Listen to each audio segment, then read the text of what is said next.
चलिए आज एक सफर पर निकलते हैं। एक ऐसा सफर जो जन्मों से भी, समय से भी कहीं आगे का है। यह है आत्मा की अपनी कहानी। शुरुआत एक सवाल से करते हैं। जरा सोचिए, कैसा हो अगर किसी को यह पता चले कि वो कभी इस पूरी दुनिया का मालिक था। हर सुख, हर खुशी, सब कुछ उसका था। कमाल की बात है ना? यही सवाल हमारी आज की पूरी बातचीत का आधार है। असल में ये पूरी बात एक गहरी आध्यात्मिक शिक्षा से निकली है। एक ऐसी शिक्षा जो बताती है कि हम सबकी एक खोई हुई विरासत है और उसे वापस पाने का एक रास्ता भी है। तो चलिए इस रहस्य को समझते हैं एक एक करके। तो कहानी शुरू कहाँ से होती है? ये शुरू होती है उस दुनिया से, उस समय से जिसे हम सब भूल चुके हैं। एक स्वर्ण युग जब सब कुछ बिल्कुल सही था। एक ऐसे स्वर्ग के बारे में सोचिए जहां आत्माएं एकदम पवित्र और हमेशा सुखी थीं। वही थीं इस दुनिया की असल मालिक। सवाल ये उठता है कि फिर उस परफेक्ट दुनिया का हुआ क्या? वो कहाँ चली गई? और इसका जवाब छिपा है 84 जन्मों के एक चक्र में। देखिए, ये सफर कोई सीधी लाइन नहीं है। ये एक चक्र है, एक साइकिल। आत्मा 4 युगों से गुजरती है। शुरुआत होती है सतयुग से, जब आत्मा देवता समान है। फिर आता है त्रेता युग, फिर द्वापर, और अंत में आता है कलयुग, जहां सिर्फ दुख ही दुख है।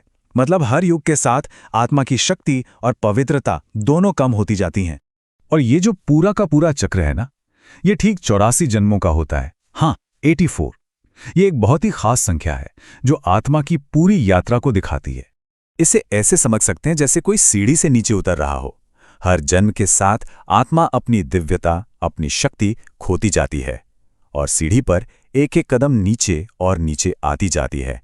लेकिन जब आत्मा उस सीढ़ी के सबसे निचले पायदान पे पहुंच जाती है, जब लगता है कि अब कुछ नहीं हो सकता, ठीक तभी उम्मीद की एक किरण नजर आती है। एक रास्ता दिखाने वाला आता है। हाँ, कलयुग के बिल्कुल अंत में, जब दुख और परेशानी अपनी हद पार कर चुकी होती है, तब आते हैं पिता, जिन्हें ज्ञान का सागर कहा गया है। वो आते हैं भटकी हुई आत्माओं को सही रास्ता दिखाने। और पिता जो ये दिव्य ज्ञान देते हैं, उसे कहते हैं श्रीमत। श्रीमत यानी ईश्वरीय निर्देश। यही वो रास्ता है, वो ज्ञान है जिसमें आत्मा को फिर से पवित्र बनाने की ताकत है। तो अब सामने 2 रास्ते बिल्कुल साफ हो जाते हैं।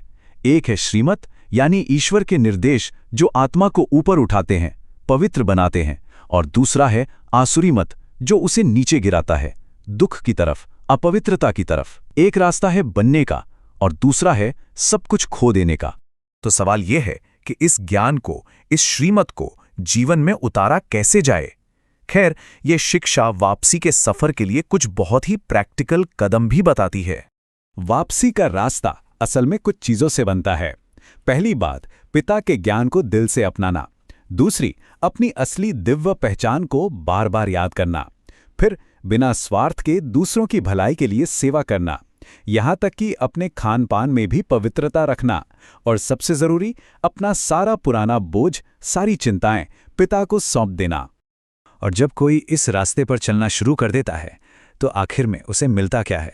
उसका इनाम क्या है? वही खोई हुई विरासत जो हमेशा से, शुरू से ही उसकी थी। यहाँ एक बहुत ही कमाल का सिद्धांत काम करता है, आध्यात्मिक निवेश का। मतलब यहाँ दी गई एक छोटी सी भेंट भी या किया गया छोटा सा त्याग भी भविष्य में एक बहुत बहुत बड़ा इनाम बनकर लौटता है। इसी बात को ऐसे समझाया गया है कि 1 रुपये के बदले में 21 जन्मों के लिए महल मिलेंगे। सोचिए, ये सिर्फ एक मिसाल है, ये दिखाने के लिए कि इस रास्ते पर लगाया गया जरा सा भी कुछ कितना बड़ा फल दे सकता है। और ये विरासत है कितनी बड़ी, पूरे 21 जन्मों के लिए। स्वर्ग का राज्य, यही है वो अंतिम मंजिल जिसके लिए आत्मा ये पूरा का पूरा सफर तय करती है।